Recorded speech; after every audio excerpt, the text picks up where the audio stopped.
YouTube channel. ನಾನು ನಿಮ್ಮ ಜ್ಯೋತಿ. ಎಲ್ಲರೂ ಹೇಗಿದ್ದೀರಾ? ಐ ಹೋಪ್ ಎಲ್ಲ ಚೆನ್ನಾಗಿದ್ದೀರಾ ಅನ್ಕೊಂಡಿದ್ದೀನಿ. ಸೊ ಇವತ್ತಿನ ನನ್ನ ವಿಡಿಯೋ ಬಂದು ಅಗಸೆ ಬೀಜದ ಚಟ್ನಿ ಪೌಡ್ರು, ಫ್ಲಾಕ್ ಸೀಡ್ಸ್ ಅಂತಾರೆ. ತುಂಬಾನೇ ಆರೋಗ್ಯಕ್ಕೆ ತುಂಬಾನೇ ಒಳ್ಳೇದು. ನಾನು ತುಂಬಾ ದಿವಸದಿಂದ ಅಂದ್ರೆ ಸ್ವಲ್ಪ ತಿಂಗಳುಗಳಿಂದ ಬಳಸ್ತಾ ಇದ್ದೀನಿ.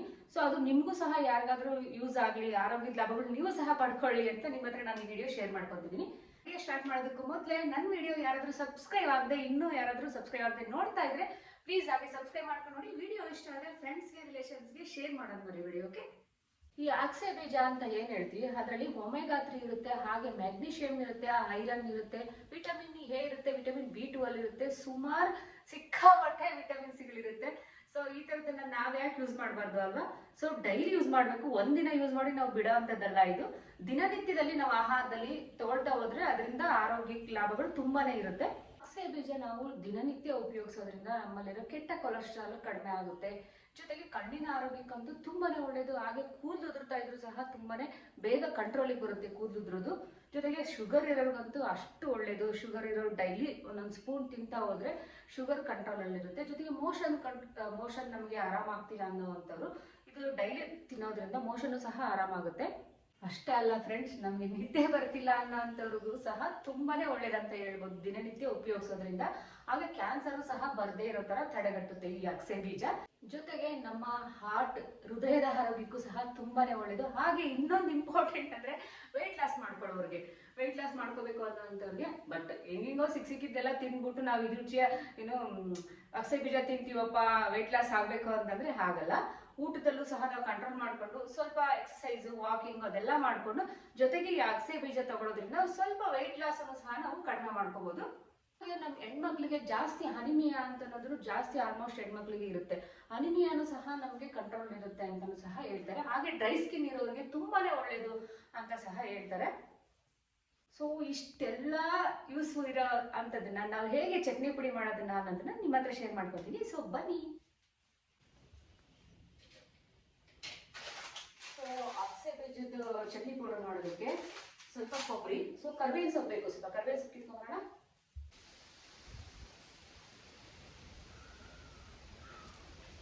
ಸ್ವಲ್ಪ ಕೊಬ್ಬರಿ, ಸ್ವಲ್ಪ ಹುಣಸೆ ಹಣ್ಣು, ಜೊತೆಗೆ ಸ್ವಲ್ಪ ಬೆಳ್ಳುಳ್ಳಿ, ಕರಿಬೇವು, ಸ್ವಲ್ಪ ನಾನು ಎಳ್ಳು ಹಾಕ್ಕೊಂತ ಇದ್ದೀನಿ. ಬಿಳಿ ಎಳ್ಳು ತುಂಬಾ ಒಳ್ಳೇದಲ್ವಾ ಬಿಳಿ ಎಳ್ಳು, ಅದ್ರ ಜೊತೆ ಕಾಂಬಿನೇಷನ್ ತುಂಬಾ ಚೆನ್ನಾಗಿರುತ್ತೆ.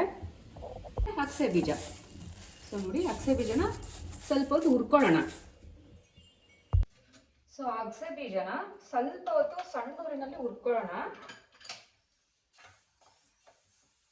ತುಂಬಾ ಜೋರ್ ಉರಿ ಕೊಡಬಾರ್ದು, ಜೋರ್ ಉರಿ ಕೊಟ್ರೆ ಸೀದೋಗ್ಬಿಡುತ್ತೆ. ಸಣ್ಣ ಊರಿನಲ್ಲೇ ಹುರ್ಕೋಬೇಕು.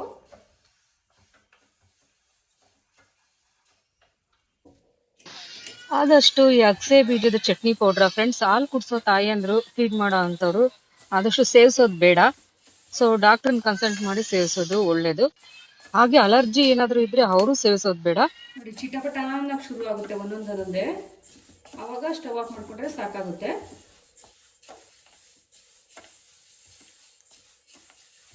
ಸೀದೋಗ್ಬಿಡುತ್ತೆ, ಜಾಸ್ತಿ ಜೋರಾಗಿ ಉರಿ ಕೊಟ್ಕೋಬಾರ್ದು. ಸಣ್ಣ ಊರಿನಲ್ಲೇ ಈ ತರ ಫ್ರೈ ಮಾಡ್ಕೋಬೇಕು.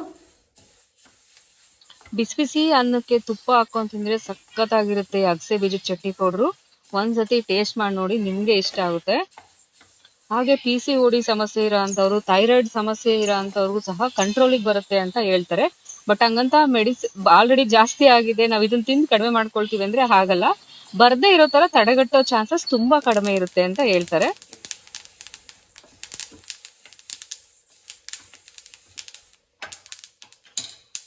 ಒಂದು ತಟ್ಟೆಗೆ ಹಾಕೊಳ್ಳೋಣ. ತಟ್ಟೆಗೆ ಹಾಕೊಂಡು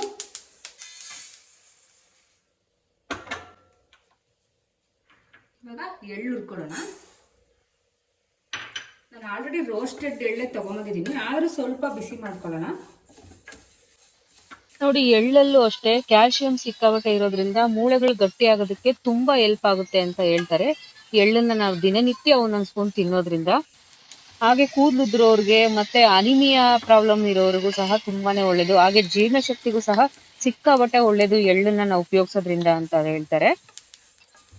ಅಗಸೆ ಬೀಜ ಆದ್ರೂ ಸರಿ, ಎಳ್ಳಾದ್ರೂ ಸರಿ, ಸಣ್ಣ ಊರಿನಲ್ಲಿ ನಿಧಾನವಾಗಿ ನಾವು ಹುರ್ಕೋಬೇಕು. ಎಳ್ಳನ್ನು ಅಷ್ಟೇ ಸ್ವಲ್ಪ ಚಿಟಪಟ ಅಂತ ಅಂದ ತಕ್ಷಣ ಸ್ಟವ್ ಆಫ್ ಮಾಡ್ಕೋಬೇಕು. ತುಂಬಾ ಸೀಬಾರ್ದು. ಸೊ ಎಳ್ಳನ್ನು ಹುರಿದು ಒಂದು ತಟ್ಟೆಗೆ ಹಾಕ್ಕೊಂಡಿದ್ದೀನಿ.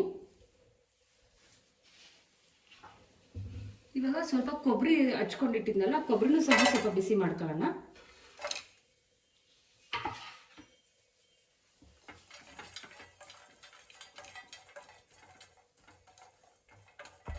ಸೊ ಕರಿಬೇವು ಸೊಪ್ಪನ್ನ ಬಿಡಿಸ್ಬಿಟ್ಟು ಕರಿಬೇವು ಹುರ್ಕೊಳ್ತೀನಿ.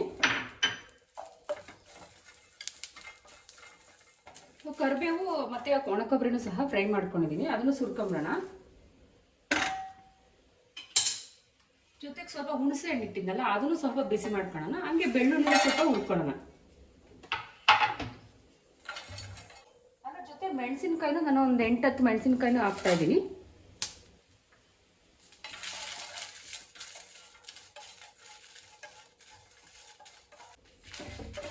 ಮೆಣಸಿನ್ಕಾಯಿನೂ ಬೆಳ್ಳುಳ್ಳಿನೂ ಫ್ರೈ ಮಾಡ್ಕೊಂಡಿದ್ದಾಯ್ತಲ್ಲ, ತಟ್ಟೆಗೆ ಹಾಕ್ಕೊಳ್ಳೋಣ. ನೋಡಿ, ಈ ರೀತಿ ಎಲ್ಲ ನಾನು ಹುರ್ಕೊಂಡಿದ್ದೀನಿ. ಸೊ ಹುರಿದಿದ್ದೆಲ್ಲ ಆಯ್ತಲ್ಲ, ಮಿಕ್ಸಿ ಜಾರ್ನ ತೇವ ಆಗಿದ್ರೆ ಒರೆಸ್ಬಿಟ್ಟು ನೀಟಾಗಿ ಮಿಕ್ಸಿಗೆ ಹಾಕೊಳ್ಳೋಣ.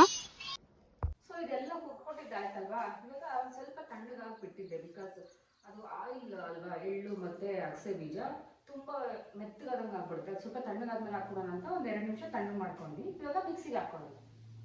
ಸೊ ಇದಕ್ಕೆ ಸ್ವಲ್ಪ ಉಪ್ಪು ಹಾಕ್ಬೇಕಲ್ವಾ, ಉಪ್ಪಿಲ್ಲ ಅಂದರೆ ಯಾವುದೇನು ಚೆನ್ನಾಗಿರುತ್ತೆ ಹೇಳಿ ಟೇಸ್ಟು. ಒಂದು 1/4 ಸ್ಪೂನು ಉಪ್ಪು ಹಾಕ್ತಾ ಇದ್ದೀನಿ ಇಷ್ಟಕ್ಕೆ. ಸೊ ಇವಾಗ ಮಿಕ್ಸಿಗೆ ಹಾಕ್ಕೊಳ್ಳೋಣ.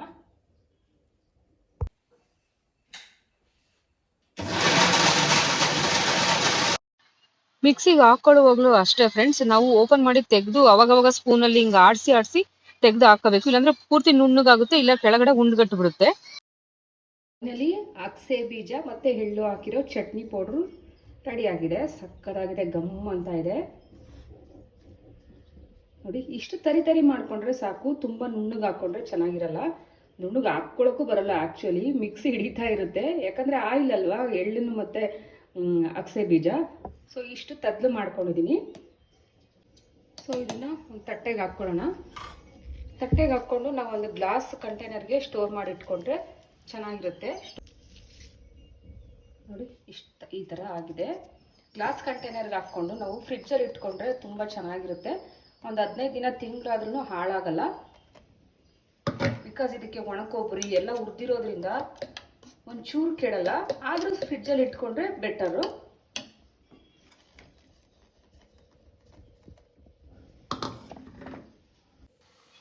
ತುಂಬಾ ಜಾಸ್ತಿ ತಗೊಂಬಂದ್ಬಿಟ್ಟು ಅಗಸೆ ಬೀಜ ಎಳ್ಳು ಎಲ್ಲ ಜಾಸ್ತಿ ಮಾಡಿ ಇಟ್ಕೋಬಾರ್ದು.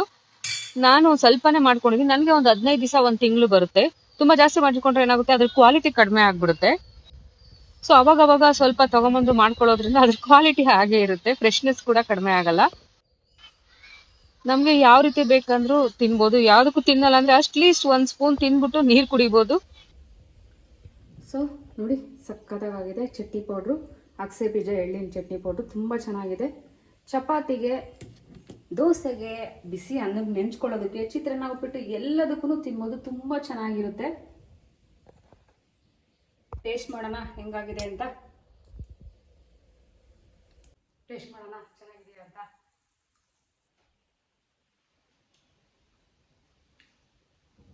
ಆ್ಯಕ್ಚುಲಿ ತುಂಬ ಚೆನ್ನಾಗಿದೆ. ಉಪ್ಪು, ಖಾರ, ಹುಳಿ ಎಲ್ಲ ಈಕ್ವಲ್ ಆಗಿ ಚೆನ್ನಾಗಿ ಮ್ಯಾಚ್ ಆಗಿದೆ. ಎಳ್ಳಿಂದಂತೂ ತುಂಬ ಚೆನ್ನಾಗಿ ಬರ್ತಾ ಇದೆ ಟೇಸ್ಟು. ನಮಗೆ ನಾರ್ಮಲ್ ಬರೀ ಅಗಸೆದನ್ನ ತಿನ್ನೋಕ್ಕಾಗಲ್ಲಪ್ಪ ಅನ್ನೋಂಥವ್ರು ಈ ಥರ ಸ್ವಲ್ಪ ನಾಲ್ಗೆ ಟೇಸ್ಟ್ ಮಾಡ್ಕೊಂಡು ತಿಂದರೆ ತಿನ್ಬೋದಲ್ವಾ. ಸೊ ಹೆಂಗೋ ಹೊಟ್ಟೆಗೆ ಹೋದರೆ ಸಾಕು, ಅದ್ರ ಬೆನಿಫಿಟ್ಸ್ ನಮಗೆ ಸಿಗುತ್ತೆ. ಸೊ ಇದನ್ನ ದಿನನಿತ್ಯ ತಿನ್ನೋದ್ರಿಂದ ಅದನ್ನ ಲಾಭಗಳನ್ನ ನಾವು ಪಡ್ಕೋಬೋದು. ಯಾವತ್ತೋ ಒಂದಿನ ತಿಂದ್ಬಿಟ್ಟು ನಮಗೆ ಸಣ್ಣ ಆಗಿಲ್ಲ, ಅದ್ರ ಬೆನಿಫಿಟ್ಸ್ ಇಲ್ಲ ಅಂತಂದರೆ ಆಗಲ್ಲ. ದಿನನಿತ್ಯ ಯೂಸ್ ಮಾಡಬೇಕು. ನಾರ್ಮಲಾಗಿ ತಿಂದಿರ್ತೀವಲ್ವ ನಾವು, ದೋಸೆ, ಇಡ್ಲಿ, ಚಪಾತಿ, ಅದ್ರ ಜೊತೆಗೆ ಸೈಡ್ಗೆ 1 ಸ್ಪೂನ್ ಹಾಕ್ಕೊಂಡ್ರೆ ಸೊ ಹೊಟ್ಟೆಗೆ ಹೋಗುತ್ತೆ, ಆರೋಗ್ಯಕ್ಕೂ ಒಳ್ಳೆಯದು. ಟೇಸ್ಟು ತುಂಬ ಚೆನ್ನಾಗಿದೆ. ನೀವು ಟ್ರೈ ಮಾಡಿ ಹೇಗಿತ್ತು ಅಂತ ಒಂದು ಕಮೆಂಟ್ಸ್ ಹಾಕೋದು ಮರಿಬೇಡಿ. ನೋಡಿದ್ರಲ್ಲ ಫ್ರೆಂಡ್ಸ್, ಏನೆಲ್ಲ ಇದರಲ್ಲಿ ಯೂಸ್ಫುಲ್ ಇದೆ, ಜೊತೆಗೆ ಹೆಂಗೆ ಮಾಡೋದಂತ ನಿಮ್ಮ ಹತ್ರ ನಾನು ಶೇರ್ ಮಾಡ್ಕೊಂಡಿದ್ದೀನಿ. ನಿಮಗೆಲ್ಲ ಇಷ್ಟ ಆಗಿದೆ ಅನ್ಕೊಂತೀನಿ. ಈ ವಿಡಿಯೋ ಯೂಸ್ಫುಲ್ ಅನ್ಕೊಂತೀನಿ. ಯೂಸ್ಫುಲ್ ಆಗಿದ್ರೆ, ಇಷ್ಟ ಆಗಿದ್ರೆ ಫ್ರೆಂಡ್ಸ್ಗೆ, ರಿಲೇಷನ್ಸ್ಗೆ ಶೇರ್ ಮಾಡೋದು ಮರಿಬೇಡಿ. ಓಕೆ, ಇಷ್ಟೇ ಅಂತ ನನ್ನ ಬ್ಲಾಗ್ನ ಹೆಂಗೆ ಮಾಡ್ತಾ ಇದ್ದೀನಿ. ನೆಕ್ಸ್ಟ್ ಬ್ಲಾಗಲ್ಲಿ ಸಿಗೋಣ. Thank you for watching.